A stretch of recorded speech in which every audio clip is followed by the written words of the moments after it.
Hey everyone! This is my place of force, an old flooded quarry. It's the spot where I escape when I need to collect my thoughts, relax, reset, clear my mind. I feel like I belong here. Everything becomes simple, clear, ordered. I am in the moment, in a kind of reunion with the world around me. But that's not why I'm here today. I'm hunting for local treasures, like this one. This is quarry waste. This piece contains only a small part of rock that was mined here. The rest is mineral inclusions. For those who once worked here, it is garbage, but a jewel for me. Let me show you what I mean.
To begin, I need to create at least one flat side on this boulder.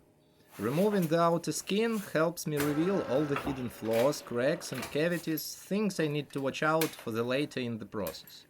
I also get a chance to study the texture of the stone, which I want to highlight in the final piece. I work slowly, taking off the material layer by layer. I don't want to remove too much, because the sink needs to be fairly deep, and in this case the height of the stone is crucial.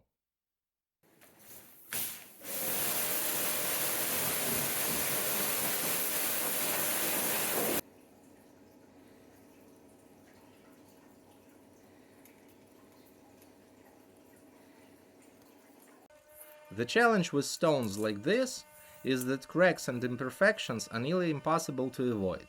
The very thing that makes this rock beautiful, its layered structure, is also what makes it fragile. That's why these stones are often discarded as quarry waste. Now that I can see how the crack runs through the stone, I can decide where the basin should go, mark it out and start removing the excess. Back to the CNC machine, I begin by cutting the contour of the future sink into the stone. This gives me precise alignment for the upcoming steps. I could remove extra stone using the CNC, but in this case it's better to work manually. There could still be hidden defects inside, and removing them gradually helps me avoid costly mistakes.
Once the extra material is gone, I can properly mount the sink on the machine for further processing.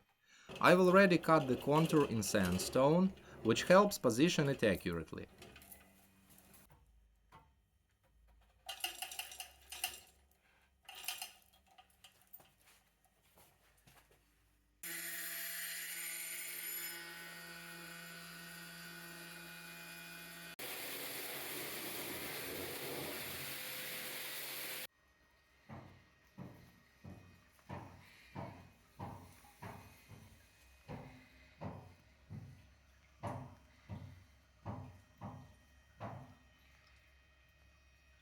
Since I need to remove a lot of material and the CNC isn't very powerful, I've split the sink into layers. I mill each layer outline, then use a disc cutter and a hammer to knock off the excess, again layer by layer.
With the first layer done, I just repeat the process a few more times. After the rough shaping is finished, I'll move on to the finishing.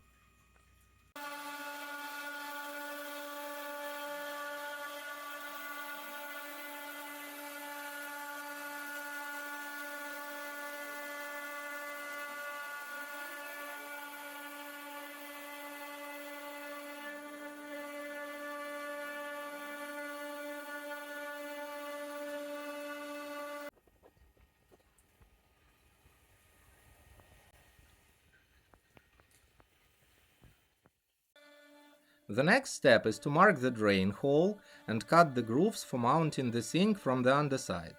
Double-sided machining always requires extra planning. How will I hold the piece when I flip it over? Will I have access to the material? Will the cutter reach? Will the spindle hit anything when lowering?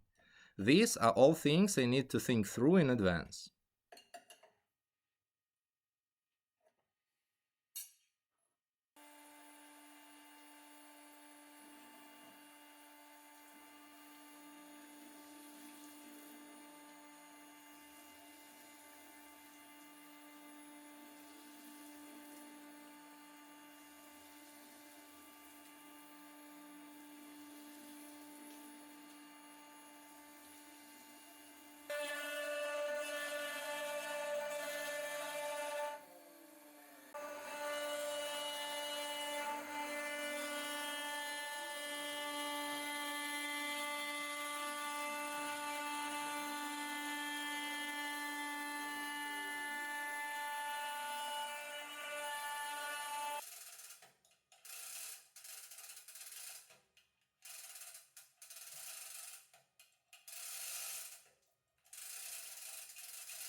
The back side of the sink is done, and I'm really happy with the result.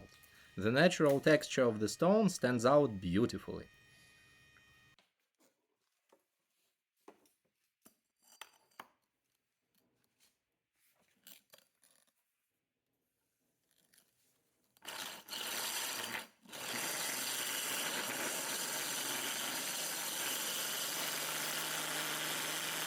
Next, I drill the through hole for the drain, which also helps secure the piece to the machine.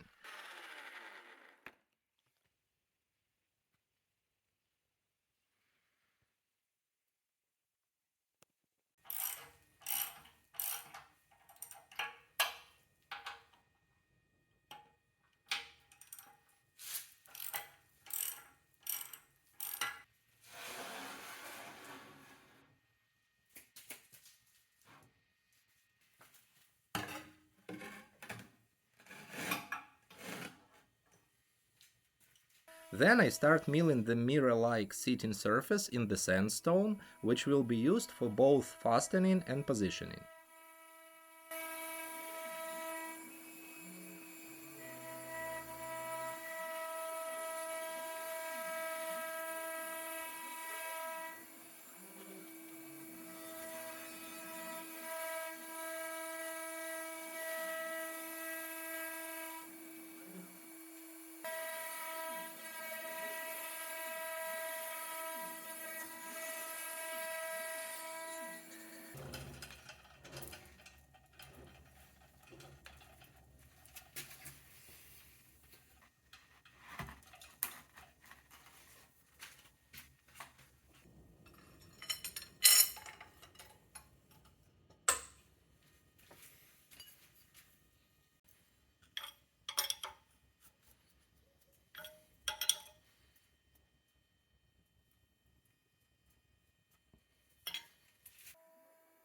Now comes the longest part, carving out the actual bowl. The sink has a complex curved geometry, and I want to make the walls as thin as possible to emphasize the natural elegance of the stone. So I remove the interior gradually, layer by layer.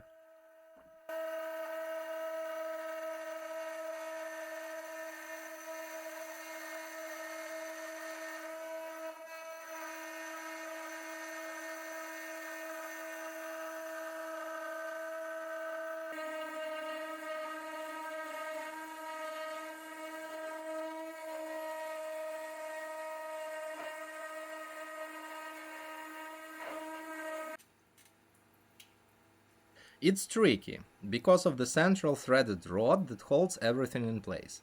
I have to pause the machining now and then to remove leftover stone manually.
But I'm done with the roughing now, and as I get closer to the final shape, there is less stress on the sink. That means I can finally remove the rod and finish the center.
For the final touch, I decided to repeat the curvature of the sink in the drain hole as well. This means I'll need a custom drain fitting. So we're heading over to the lathe. I choose brass. It works well with the tone of the stone.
I want to imprint client's initials, and although I hesitated, I decided to take the risk and incorporate them directly into the drain cover.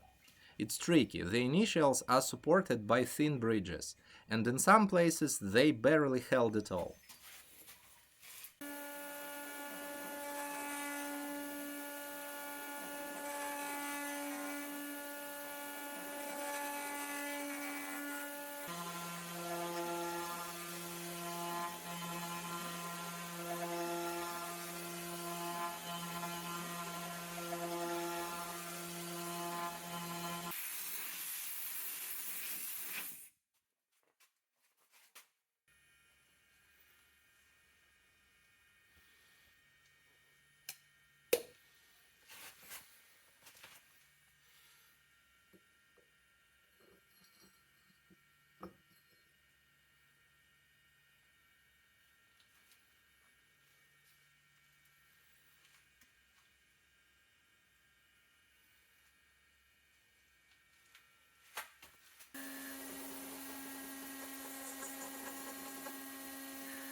But to my surprise, everything's still holding together. So we move on to the sanding. Before that, there is one more thing I need to take care of. As you can see, I wasn't able to completely avoid cracks, but they've held up through the milling and didn't break off. I just need to seal them to make sure they're waterproof.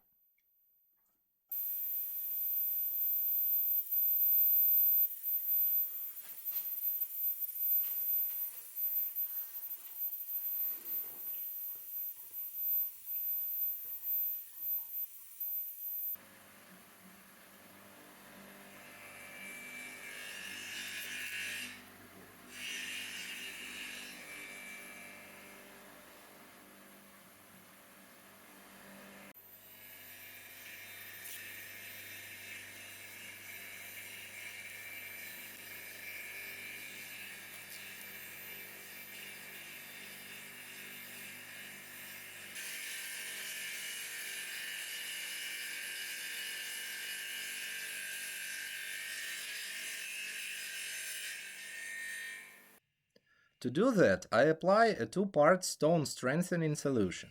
It works a bit like epoxy, but it's made specifically for stone. Once it cures, I sand off the surface layer. The resin stays only in the cracks, reinforcing the structure and sealing it from the moisture.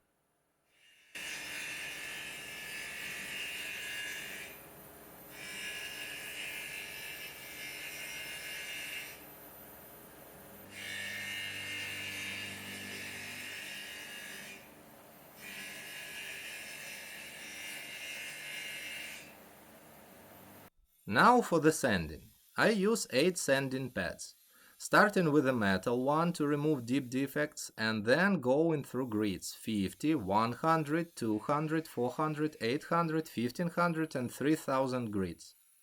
After each round, I dry the zinc and check for any scratches from the previous step.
To get the deepest shine and richest color from the stone, I finish with diamond paste and felt polishing disc.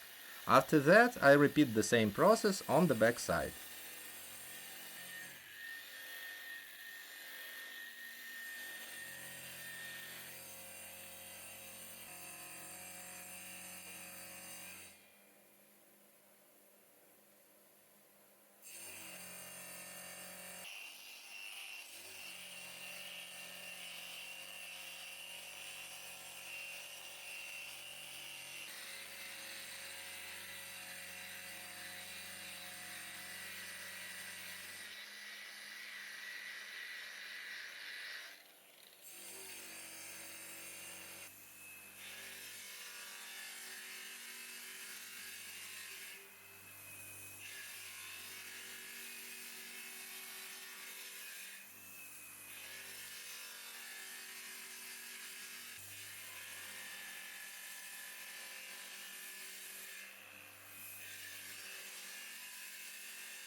Now it's time to clean up the brass initials. And here is where it happened. As expected, some of the delicate parts snapped off. So for now I've removed the broken pieces and left a simple hole. Luckily I've got a plan B. I'll make a custom drain cover with the initials engraved, and come back to that in a future video. This sink is a part of a larger bathroom renovation I'm doing for my mom. There will be more brass elements coming soon, so I'll get another chance to finish the drain properly. So stay tuned. Meanwhile, thank you for watching.